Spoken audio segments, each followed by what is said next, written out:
give unto the near of kin their rightful portion, as to the needy and the traveler of no fixed station. This will be best for those who seek God's very pleasure, and it is they who surely prosper.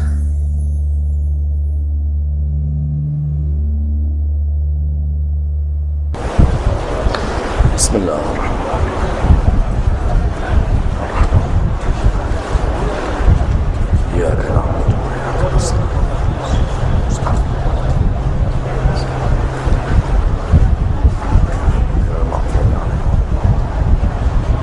رحم الله من قرأ سورة الفاتحة. بسم الله الرحمن الرحيم. اهدنا الصراط المستقيم صراط الذين أنعمت عليهم غير المغضوب عليهم ولا الضالين. بسم الله الرحمن الرحيم. الحمد لله رب العالمين، والصلاة والسلام على سيدنا وعظيمنا وحبيب قلوبنا وشفيع نفوسنا أبي القاسم محمد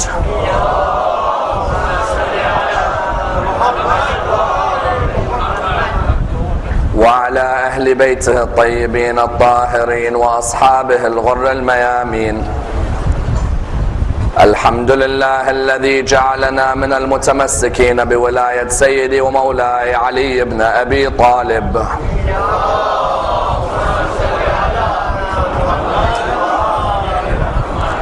الحمد لله الذي هدانا لهذا وما كنا لنهتدي لولا أن هدانا الله. أما بعد، يقول الله في كتابه الكريم: بسم الله الرحمن الرحيم. قل لا أسألكم عليه أجرا إلا المودة في القربى. The first of our loud salawat in honor of Rasulullah Muhammad sallallahu alayhi wa alihi wa sallam.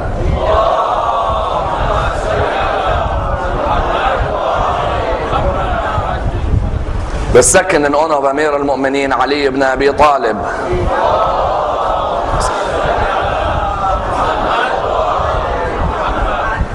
The third, with your loudest voices, in honor of the Imam of our time, Imam Sahib al-Asr wal-Zaman.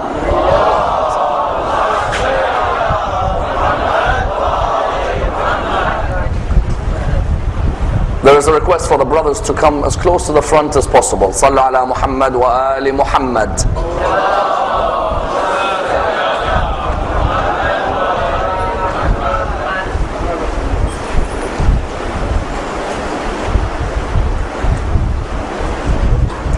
Respected scholars, brothers and sisters, Assalamu alaikum wa rahmatullah wa barakatuh. The Holy Prophet Muhammad sallallahu alayhi wa alihi wa sallam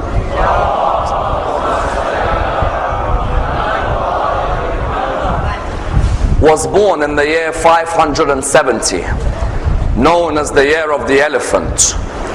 He occupies a prominent position within the religion of Islam and is revered as the greatest personality within the religion. A man whose life has to be examined in depth, for there are many lessons to be learnt and indeed many examples to be derived. And indeed a man whose biography has been unfortunately very much undervalued and indeed very much underestimated.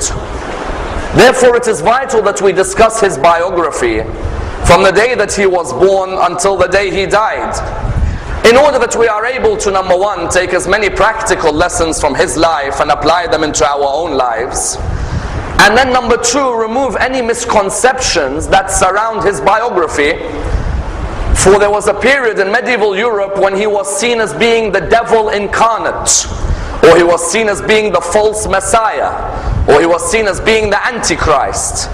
And therefore there is a need for us to dissect the biography in order that we present him in his true light as a mercy for mankind and a moral exemplar to everyone. As we said, he was born in the year 570, known as the year of the elephant. The Arabs did not have a calendar dating system as such. The Arabs, what they used to do, they used to look at what was the important event in that particular year, and then give the name towards the year. As in, for example, if there was a famous personality who died, they would name the year after that personality. Or if there was a war that took place, they would name, for example, the year after that war. The year within which the Prophet was born was called Aam al-Fil, the year of the elephant, because of an incident that took place involving an army of elephants. Because what you had at the time, you had within Arabia people who used to go and visit the Kaaba. In Yemen, there was a church which was built by an Ethiopian man by the name of Abraha. Mark the words Ethiopian, because Abraha's niece is Bilal al-Habashi's mother. Abraha's niece, later on when she's caught as a prisoner, she gets married within one of the Arabian tribes and she gives birth to a son by the name of Bilal. Hence, when Bilal is known as of the people of Habash, it's because his mother's uncle was this Abraha, who was an Ethiopian but was the governor of Yemen. Abraha had always been envious of the fact that there were people who would go towards the Kaaba but not come towards his church in Yemen. He had tried to send emissaries and ambassadors to go towards the Kaaba and to try and tell the Arabs that, listen, leave your place of worship because your place has been polluted. Originally you are people of Abraham, but now you worship idols. It's better that all of you come to my church in Yemen and make my church the main center of the area.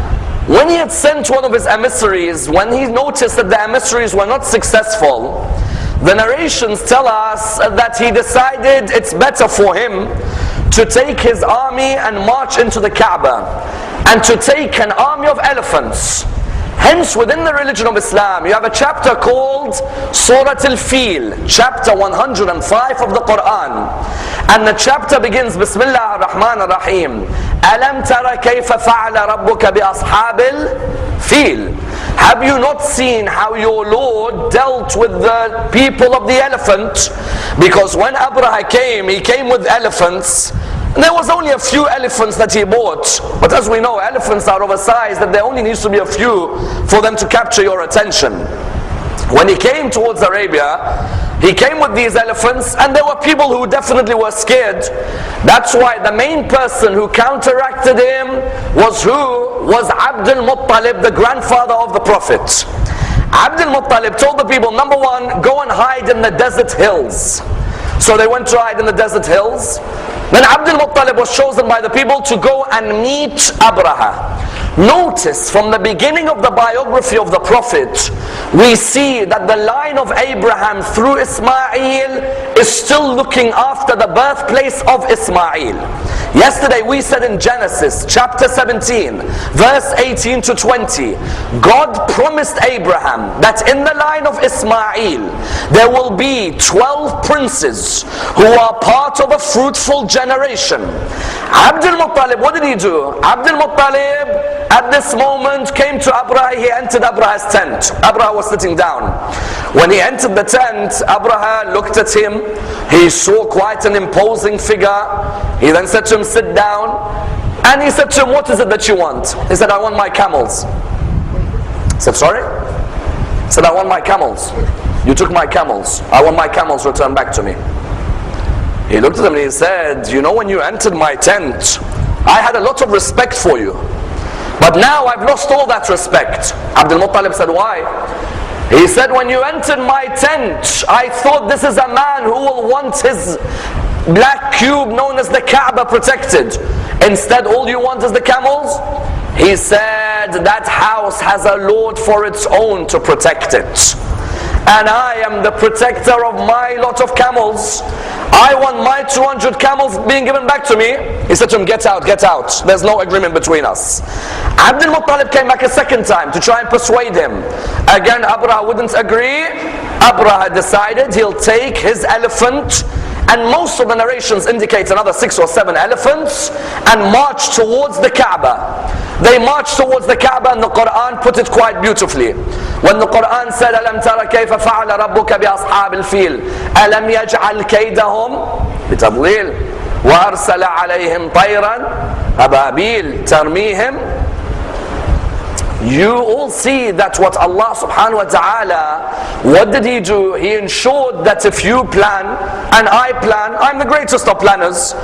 These elephants were coming. They were ready to bring their victory. The narration states very clearly that some birds with these stones pelted them until the opposition army was defeated. In other words, Rasulullah, the year that he was born, the Arabs hadn't begun the Hijrah calendar. We know the Hijrah calendar began after what? The Hijrah calendar after the Prophet migrated from Mecca to Medina. Then you had 1AH, 2AH, 3AH, 4AH. Before that, what did you have? Years according to incidents. So the date of his birth is differed on between the different schools in Islam.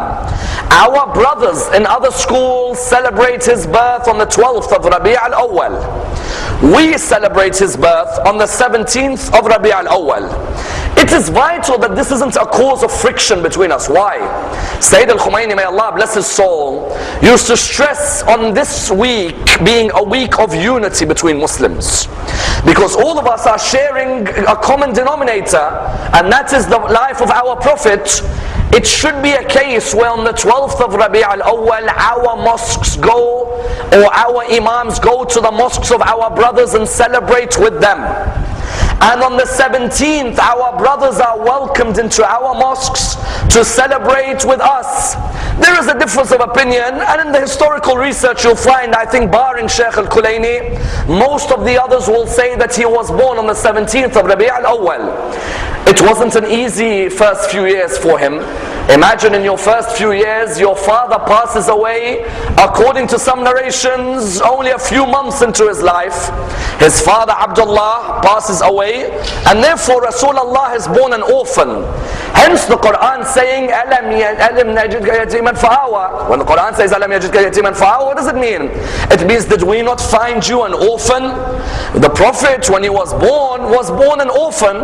His mother Amina was alive, but his father Abdullah had passed away. And his mother Amina did what most Arabs do to their babies at the time. If you were of the noble aristocracy of Mecca, what would you do to your baby? After 8 days of the birth of your baby, the Meccan aristocrats would take their babies to the desert, so that their babies are suckled and breastfed by a wet nurse in the desert. Someone asks why, as in Amina is his mother, why can't she suckle him? Why does she have to take him to the desert? There were a number of reasons the Arabs would take their babies to the deserts, and especially the aristocrats. If you were poor, it wasn't that easy. But if you were an aristocrat, you take your baby to the desert for a number of reasons. Number one, and please understand these reasons, because they have a major role on the upbringing and the psyche of the Prophet. The first reason, it allows you to grow up in an environment where you are independent and you are a free thinker for the first few years of your life. What do we mean? We mean in the desert there isn't buildings and there isn't all of these forests surrounding you and lots of humans and shops and markets and trade. In the desert it's open. You can sit there and look at the creation and reflect upon your own creation. Reflect upon your own meaning in life. Reflect upon your own role. The Arabs who would send their babies to have their first 8 or 10 years in the desert would want that baby to be living in a world where they grow up as a child who is not told what to think, but is rather shown how to think. The first reason they take him there is that. The second reason is because Mecca's climate wasn't a healthy climate for children, both in terms of what they saw and what they breathed. Imagine you're a child growing up in a climate where you see baby girls being buried alive. Is that a good start to your life? Or you see people performing tawaf of the Kaaba, circumambulating the Kaaba naked. The Arabs used to go around the Kaaba and tawaf naked, because they said God created us free, so so there's no need for clothes. Clothes are impure. Let's go and circumambulate his house like how he created us, completely in the nude. The Prophet, his mother Amna, wanted him to be growing up where? Grow up in the desert, so he doesn't see this. Number 3, because Mecca's wind and air, as I said, it was hot, it was unhealthy, there were pests and epidemics. So his mother Amna did what? She made sure that he was sent there. The first lady to have breastfed him, and most narrations say 2. The first one, and both of them were chosen by who? By Abdul Muttalib, his grandfather. The first one to have breastfed him was Thuwayba, the servant of his uncle Abu Lahab. Remember, Abu Lahab, before the Prophet announced his prophethood, used to love the Prophet, because he used to see him as his younger brother's son. Abdullah is Abu Lahab's younger brother, isn't he? So he used to see him as his younger brother's son. So first Amina asked Abdul Muttalib. Abdul Muttalib said Thuwayba. Thuwayba also suckled Hamza, because Rasulullah and Hamza's ages are very similar. And that's why when Rasulullah was one day told to marry Hamza's daughter, he said, we cannot, because in Islamic law we suckled from the same wet nurse. Then number 2, Abdul Muttalib chose who? He chose Halima Sa'diyah. Halima Sa'diyah was a pious, God-fearing lady. Abdul Muttalib chose her as the one who would suckle the Prophet. And she herself would say that I saw vast riches and goodness affect my life the moment I started to suckle the Prophet. Some narrations in Islamic history try and tell us that when the Prophet was with Halima, as a 2-year-old, he remembered. Mark the words, he remembered. It's quite interesting. As a 2-year-old, he remembered he was sitting down one day, 2 men came, opened his chest, gave him a heart transplant, because there was the black dot of shaitan on his heart, then put a new heart in, and that was the pure Muhammad after that day. We of course differ with this idea. As in, number 1, if I have the dot of shaitan, it's not on my physical heart. The dot of shaitan, is the meaning is meant to be on my nafs, isn't it? So I don't need a heart change. Number 2, the Prophet was born with this purity. He did not need people to come and open him up, have an operation, and then move on. For the Quran would later say, Alam nashrah laka sadrak. We are the ones who expanded that breast which was able to take in knowledge. Therefore, some narrations try to say Halima saw this in the Prophet. We differ with this. Halima twice went back to Amina, the mother of the Prophet, and said to him, do you want to take him back in Mecca? Amina twice replied back to her, oh Halima, keep him there, because I see diseases and epidemics which will affect him. And therefore some people ask the question, if God loves Muhammad so much, why let him have such a difficult beginning as an orphan? As in, why doesn't God allow him to have a natural beginning like everybody else, a father and a mother? When the Imam was asked this question, he replied, God wanted to ensure nobody protected and brought up Muhammad but himself. He wanted to oversee that the Prophet would not show obedience to anybody, even from his early life, except himself. Sometimes your parents may sway you one way or the other, even though his parents were loyal believers in God's message. The Imam said he wanted that God is the one who oversaw his development. Therefore you find from a young age, his father dies, then his mother dies, then after that what? After that his grandfather Abdul Muttalib looks after him. His grandfather dies within a couple of years. Then he is brought up by his uncle Abu Talib. His uncle Abu Talib acts as the backbone not only to him but to the message of the religion of Islam. That uncle Abu Talib preferred his nephew even above his sons. And his wife Fatima bint Asad was exactly the same. His wife Fatima bint Asad, when the Prophet buried her, he said, this is my mother. This is the lady who preferred me above her sons. This is the lady who used to clothe me and wash me and look after me. And she is the one who nourished me. You notice that these were the two who looked after him. And that's why the Prophet from a young age, there is a certain question that is asked. What do we know about him before the age of 40? Because in a few moments, we'll look at him from after the age of 40. But before the age of 40, if you were to ask many Muslims, tell us about your Prophet before the age of 40, many are unaware of his biography. You notice that before the age of 40, when Abu Talib was bringing up, Abu Talib, the Prophet would latch onto him everywhere. To the extent that Abu Talib himself narrates, one day I was about to leave for Syria on a commercial expedition. The young Muhammad was only 12, he latched onto me as I was leaving. When he latched onto me, it hurt me that this my nephew is an orphan. Let me take him with me. The narration states that he took him towards Syria. On the way towards Syria, they walked past a monastery. The monk, when he sees these people coming, they say to him, we are coming here to reside for the night. The monk looks at them, what does he say? The monk says to Abu Talib, all of you can come and are welcome to eat what you want to eat. But Abu Talib, I want to ask you a question. He said, what is it?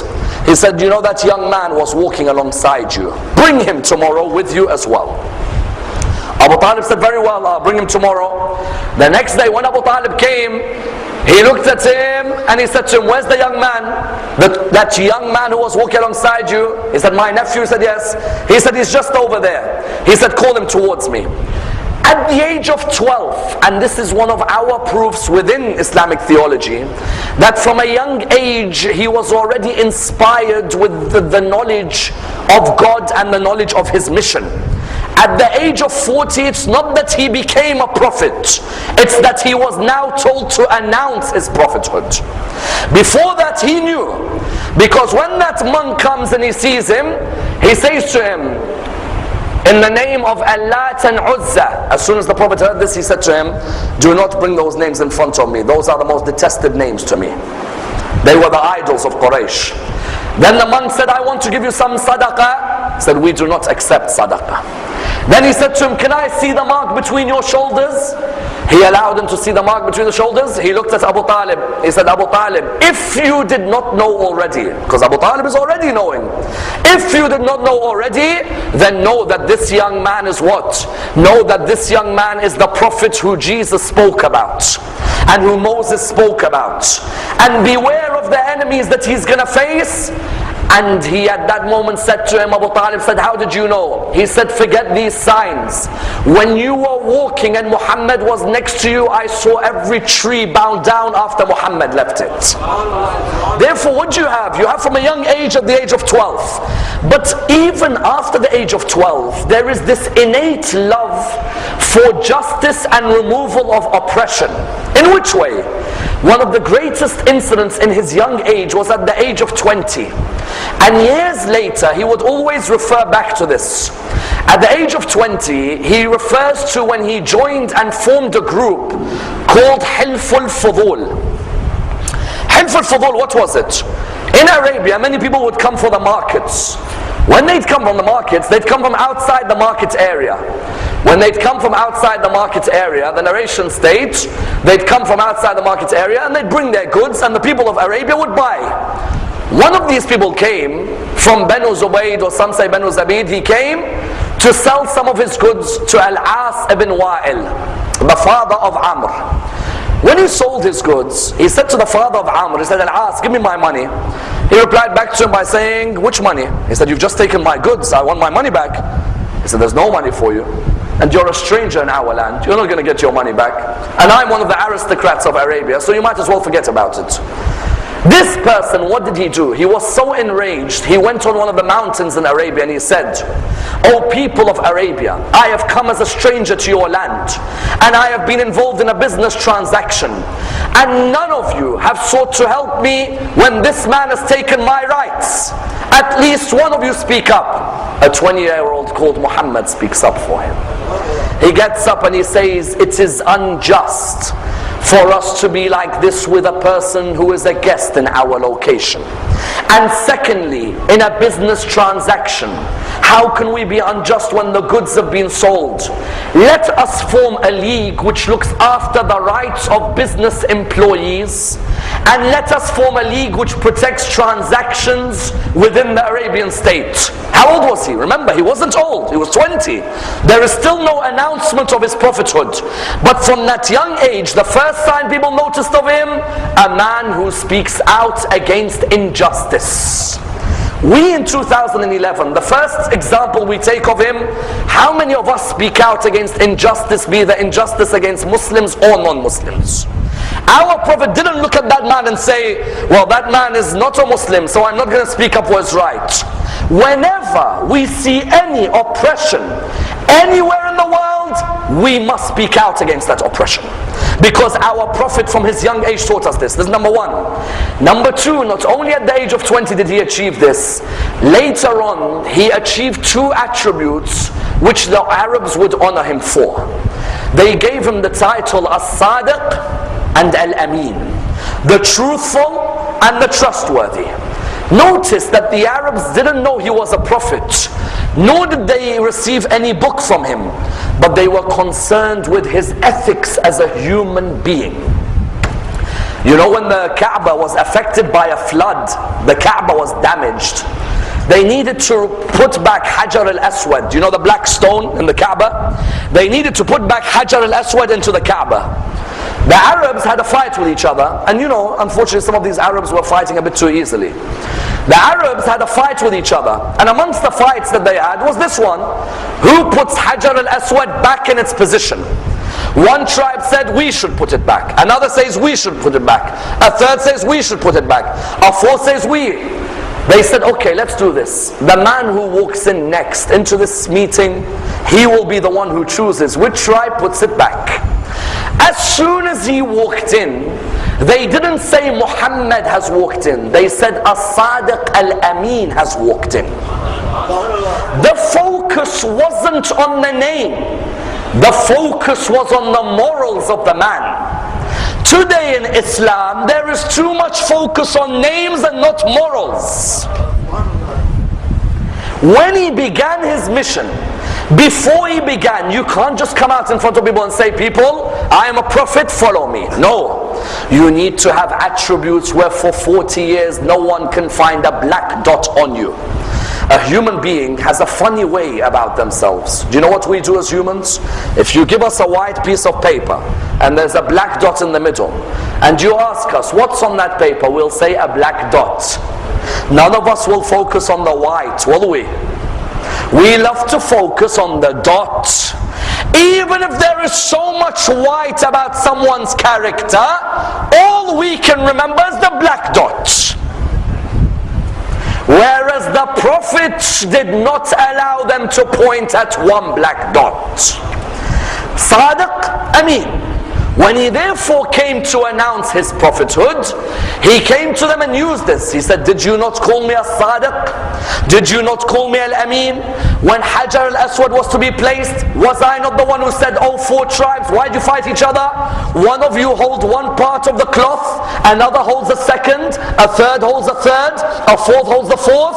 Carry Hajar al-Aswad, all four of you, and I'll pick it up from you and I'll place it. When he announced his prophethood at the age of 40, the question arises, what was the aim of his prophethood? The aim was nothing more but allowing mankind to meditate and reflect on their existence, in order that after meditation and reflection, mankind not only had respect for themselves, but they had respect for other creations of God as well. That's it. We made our Prophet's religion complicated, whereas his mission from the beginning was a mission which was simple. Arabians were in Jahiliyyah. If any society is stagnant, it means it's a society which doesn't reflect. And when the human doesn't reflect, then he is the cause of a virus in his society. When the Prophet began his mission, did he begin by saying, all of you pray namaz right now? Did he say, all of you, Shahr Ramadan, fast, fast? All of you, keep a bed. All of you wear hijab. He began first by saying, mankind, reflect on your existence. Have an hour of reflection, it's greater than 70 years of dry worship. Today's Islam is too dogmatic. It is too focused on halal, haram, halal, haram, halal, haram, wajib, makruh, halal, haram. You're looking at them and you say, this is what Muhammad bought? No. The Prophet began his mission, and the first part of the mission was what? A true human is one who is reflecting on their role in this world. The moment they reflect, everything else will fall into place. Today's Muslims, we focus on the jigsaw pieces, we've forgotten the puzzle. Notice Miqdad, what does he say? He says those early days in Islam, what were we doing? He says in those early days in Islam, I heard the Prophet through, for example, one hadith saying, I heard the Prophet saying an hour of reflection is greater than a year of worship. And then I heard Ibn Abbas say, the Prophet said, an hour of reflection is greater than 7 years of worship. Then I heard another companion say, an hour of reflection is greater than 70 years of worship. So I said, I'm going to go to the Prophet and ask him, how in one hadith are you telling the people an hour of reflection is greater than a year? In a second you're saying an hour of reflection is greater than 7 years of worship. In a third you're saying an hour of reflection is greater than 70 years of worship. When he told the Prophet said, Miqdad, come with me. Let's ask the first person. They asked the first person, how do you reflect? He said, I look at the creations of the heavens and the earth, and I think to myself, these cannot have come by an accident. The Prophet said, his 1 hour of reflection is greater than a year of worship. Then they went to the second. They said to him, how do you reflect? He replied by saying what? I think about the day of judgment and the questions I'm going to be asked about what I did in public, but what I did in private as well. Rasul said his 1 hour of worship is greater than 7 years of, his 1 hour is greater than 7 years of worship. Then he went to the third. How do you reflect? The third said, I'm going to be very frank with you. I think about hellfire and I get scared. His 1 hour of reflection is greater than 70 years of worship. Because the moment you think about that, it will make you change your ways quite quickly. The origin of the religion was what? The Prophet began first by saying, 1 hour of reflection in this religion is greater than 70 years of dry worship. You can fast and pray and fast and pray and fast and pray. But if you fast for 30 days in the year, but the other 335, you're not reflecting on your life, on your role, on your meaning, on your objectives, then you haven't understood the true message of the religion of Islam. Then after that, the moment you reflect on your creation, that you were one day insignificant, you weren't worth mentioning, you came from something where if you look at it you are disgusted, then you'll look around those around you and you'll say, if I am so low, then why am I so arrogant to those who are around me? That's why when he began his mission, first at the age of 40 he asked people to reflect on their existence. Then he said, now that you've reflected, the first area I want you to remove is the area of racism in your society. Why? Because he knew when the human reflects, there'll never be a racist human being. Because what am I? Yes, because I'm a certain color, I'm better than another human. No, we were both sons of Adam, created from dust. You found that the first part of his biography was he spoke out against racism of any type. As in, how did Bilal come to Islam? Bilal came to Islam when one day he saw Ammar ibn Yasir was captured. When Ammar ibn Yasir was captured, the early aristocrats of Quraysh looked at Ammar and they said to Ammar, oh Ammar, are you the one who's trying to come forward and you're trying to say that Muhammad's religion is the one we should follow? Ammar said yes. He said, explain to me Muhammad's religion. He replied by saying, the Prophet talks of one God, and that God is one who is merciful to his creation. He has given them free will, and that God has a day of judgment where he will judge us, but he will not judge us on our race. He'll judge us on our consciousness of his presence. Bilal was standing there, he was a slave. At that moment, Bilal, one of the people said, Bilal, torture Ammar. Bilal said no. He said, what? Bilal, you black slave, torture Ammar. He said, no. How dare you, Bilal? We brought you up, torture. He said, I have never heard of a message where there is a religion where a man with my skin complexion is protected, where a man of my skin complexion is honored. Notice here that Bilal, when he came towards Islam, it's because number one, there was the avenue of reflection by the Prophet. He allowed the religion to be intellectually spread, not emotionally. Intellectually there was a spread. When Bilal heard this, Bilal would later on, the Prophet would destroy any area of racism. How? He would come forward and say, when he reached Medina later on, the Prophet would come forward and say that I want someone to call for prayer. The people came forward and they said, who is it that you're going to call? He said, Bilal, go up and recite the adhan. In one step, he destroyed racism right from the beginning. Therefore, number one, racism, Rasulullah taught that is to be destroyed from the beginning of his message. Number two, not only do you respect people of different races, learn to respect people of different religions. Because in the early years of his prophethood, his companions were being tortured. So the Prophet came to Ja'far ibn Abu Talib, Ja'far the son of Abu Talib. He said to him, Ja'far, go to Abyssinia, leave with the companions. Ja'far said to him, where shall we go and why? He said, Ja'far, go to Abyssinia because you will meet a Christian priest. Notice the message. On the first level, he wants to remove racism. You respect other humans. Then number two, respect people of other religions. If their principles are the same as ours, then they are closer to us than people of our religion who are hypocrites with our principles. Ja'far goes to Abyssinia and he meets the Christian priest. Amr ibn al-As is alongside Ja'far. When Ja'far comes, the Abyssinian priest says to Amr ibn al-As, who are these people?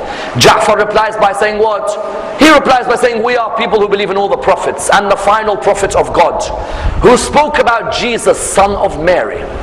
When the priest heard this, he said, what does your book say about Jesus, son of Mary? He said, our book says that Jesus, son of Mary, was born from a virgin birth, and a chapter is named after his mother, Maryam. This Abyssinian priest, the Prophet could have easily said, but he's a Christian and they believe in crucifixion and we don't believe in crucifixion. No, he is a fellow believer in God and there is more in common between us than there are differences. Notice the attitude at the beginning of the religion. It wasn't an attitude like some Muslims today, where they don't look at another human being as a fellow member of humanity, rather they look at them as disbelievers. The early message was what? Number one, no racism. Number two, respect people of other religions, because those people have principles which we preach and understand. And that's why Ja'far, because of this, was allowed to stay in Abyssinia and build the early Muslim community in Africa. That was number two. Number three, in the early years in Mecca, he noticed, not only respect other humans, not only respect other religions, respect the other gender as human beings. Because these girls were being buried alive. The Prophet was noticing that these people had no morals. They were taking the girls and burying them alive. Even someone like Umar ibn al-Khattab himself narrates. Umar ibn al-Khattab narrates that in the days of Jahiliyyah, before Islam came, we used to bury our daughters alive. He says there are two things. One of them makes me cry and one of them makes me laugh. He said the one that makes me laugh is that we used to worship a god made out of dates. They made an idol made out of dates. You know dates which you eat? And he says we used to worship it, but when nobody's looking, we take a date and we eat it.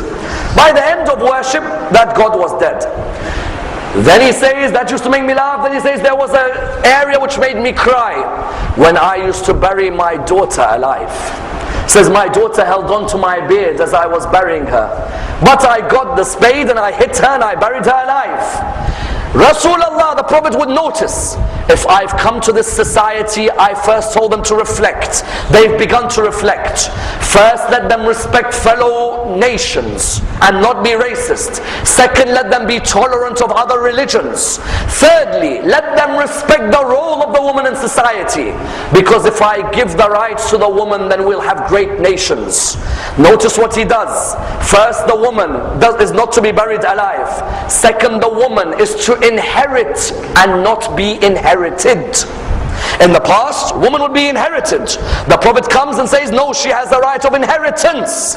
Number three, a dowry is to belong to the woman.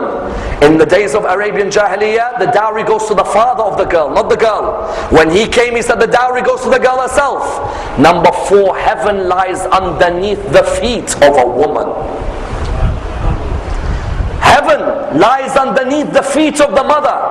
When the Prophet, one day, a Jewish young man becomes Muslim, he comes to the Prophet. He says, "O Prophet of God, my mother is Jewish, but I am a Muslim. How do I treat her now that I've become a Muslim?" The Prophet said, "You treat her better than you used to treat her before." He went home, he started doing all the chores. His mother looked at him. She said, "Ever since you became a Muslim, you behave like this. Why?" He said, "My Prophet tells me heaven lies under your feet." She said, "If this is what the Prophet preaches, then I want to join the religion of this Prophet." That was then number four. Then number five, as part of his moral system, even his enemies would respect him, in the idea that many of them would keep their trusts with him. On the night that he left Mecca, 13 years he was in Mecca, 10 years he was in Medina. On the night that he left Mecca, he left Ali ibn Abi Talib behind to sleep in his bed. Was that the only role of Ali ibn Abi Talib? No. Ali ibn Abi Talib had a second role. "O Ali, after you have left my bed, the next day, return the trusts of my enemies that they entrusted with me." Imagine the enemies of Quraysh would say to the Prophet Muhammad, "We don't believe in you, we hate you, we think you're crazy. Do you mind looking after our gold necklace for us?" Because it was an ethical trait where even though the person is my enemy, I as a prophet of God have not come to make enemies.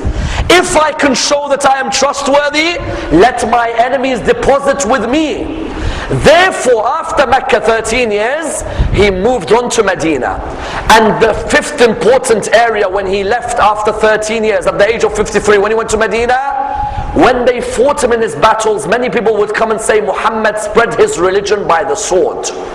Whereas the reality is those battles that occurred were defensive battles and they were not offensive. If they were offensive, then you could say that he spread the religion by the sword.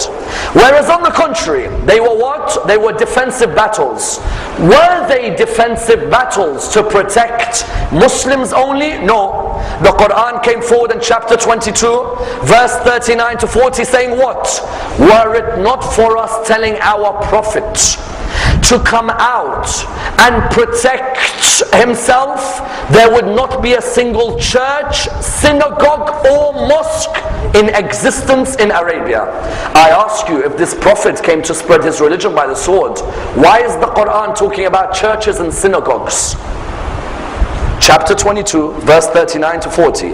"Were it not for our Prophet defending himself, there wouldn't be a single church, synagogue or mosque." The reason is Islam was trying to say, when we are defending ourselves in Medina, we are looking to defend every single area of worship which says there is only one God. It's not just for us. The Quran would come with a statement. "Say, O people of the book, قُلْ يَا أَهْلَ الْكِتَابِ تَعَالَوْا." O people of the book, O Jews, O Christians, come. We don't want to fight you. Muhammad's original message was, we don't want to fight the people of the book. O people of the book, come to a joint word between us and you. Chapter 3, verse 64. That we will only worship one God, we will not put partners to God, and we will not take lawgivers besides God. After those early battles, you even notice a focus in his message on education. That after the battle of Badr, when he takes those prisoners, some of his companions say to him quite recklessly, "Let's kill them." He says, "No. Let's treat them with the best of treatment and let's say to them something." They say, "What is it?" He says, "We will ransom them if they teach 10 of our people how to read and write." From the beginning, it was a message in Medina on a focus on education. Seek knowledge from the cradle to the grave. Today's Muslims seek knowledge from the cradle till marriage. After that, become lazy. Seek knowledge from the cradle to the grave. Read until the final moments of your life. The value of a believer is what? Is their knowledge, is their wisdom. You notice, what does he do? He doesn't want the prisoners tortured. No. If you can teach reading and writing, then these are the basis of a great society. Then after that, in establishing himself as the head of the state in Medina, does he say the Jews should be kicked out or the Christians should be kicked out? No, he forms a constitution called the Constitution of Medina. The Jews will worship in their synagogues, the Christians will worship in their churches, and the Muslims will worship in their mosques. There is nothing wrong with having a society of multi-religious dimensions. And even after that in Medina, when he is ordered by his Lord to go to Mecca, he hasn't returned to Mecca since he was expelled. When he returns to Mecca, his companions say, let's go back and fight those Meccans. He says, no, we will conduct a peace treaty with them. His companions say to him, what do you mean peace treaty? Surely it is our chance to destroy these people's lives, to finish them like they tortured us, like they finished us, they killed us. The Prophet said, no, let's have a peace treaty with them and allow them to be opened up to the mercy of the religion of Islam. And that's why, do you know when the Prophet opened Mecca, he taught us an ethical lesson, like the ethics of removing racism, like the ethics of respecting other religions, like the ethics of respecting the other gender. He taught us the ethical lesson by the name of forgiveness. Many Muslims find it hard to forgive today. A person who wrongs me, or a person I see committing wrong, I find it hard to forgive them. You tell them, but the years have gone. Maybe the person changed. Maybe the person repented. No, I saw the person do this, or the person said this, and I'll never forgive them. Whereas their Prophet was the most forgiving of men. When Mecca was opened, there were two men who came towards him, who he forgave, who me and you would never forgive. The first of them was Wahshi, the man who mutilated the body of his uncle Hamza. Imagine your uncle who brought you up alongside Abu Talib. You saw his body mutilated by this man. To the extent, do you know what Hind, the mother of Muawiyah, did? She cut so many pieces of Hamza's body, she made a necklace for herself. And this Wahshi ripped Hamza's chest apart. When Mecca was opened, Wahshi, Abu Sufyan, Hind, people like Ammar ibn al-Aswad, they thought to themselves, we're never going to get forgiven by Muhammad. Muhammad's going to enter Mecca and he's going to execute us for what we did.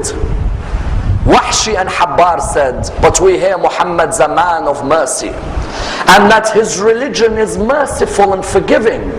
He came to perfect the akhlaq of man. إِنَّمَا بُعِثْتُ لِأُتَمِّمَ مَكَارِمَ الْأَخْلَاقِ. I have come to perfect the morals of mankind. So they said, let us go and approach him. Wahshi went to him. When Wahshi came, he said, O Prophet of God, forgive me. I was in the days of ignorance. I didn't know about the message of Islam. I heard rumors, but it weren't true. O Prophet of God, forgive me for what has happened. And the reply was, O Wahshi, you are forgiven. Now leave this area. Then Al-Ammar ibn al-Aswad came. Do you know what Al-Ammar ibn al-Aswad did? The Prophet, one of his daughters, or in some narrations stepdaughter Zainab, she was pregnant. She was meant to go towards Medina. Al-Ammar wanted her to miscarry. So on her way towards Medina, he came and scared her in a way where she ended up miscarrying her child. When the Prophet heard this, he was saddened. When he opened Mecca, Al-Ammar came and he said, O Prophet of God, I am the cause of the miscarriage of your grandchild. I scared your daughter in a way where I caused her to miscarry her child, but I was ignorant. They deceived me about your behavior and your character. When I see you now, I see a man of morals. Please allow me to be forgiven. The Prophet, if it was me and you, and someone hurt us in this way, would we forgive them? Ask Ask yourself as Muslims today, how forgiving are we of our brothers, our sisters, our aunties, our uncles, our grandparents, our cousins? Whereas our Prophet came and taught even this man who caused my daughter to miscarry, he told him, you are forgiven by Allah subhanahu wa ta'ala. Do not worry over what you have done. And that's why his focus would also be that the basis of a great community is all of these ethics of tolerance and patience and forgiveness, especially patience. You think as Muslims today, we have to be patient? We take it from him. Some of us have to be patient in our marriages. Some of us have to be patient with our children. You find he had to be patient with his marriages and with his children. With his marriages, would you believe he had married a lady by the name of Shamba? This Shamba, the narration says she was called Shamba, the daughter of Amr al-Ghaffariya. This Shamba, when she saw his son Ibrahim die, we know he had Qasim, Abdullah, Tahir and Ibrahim.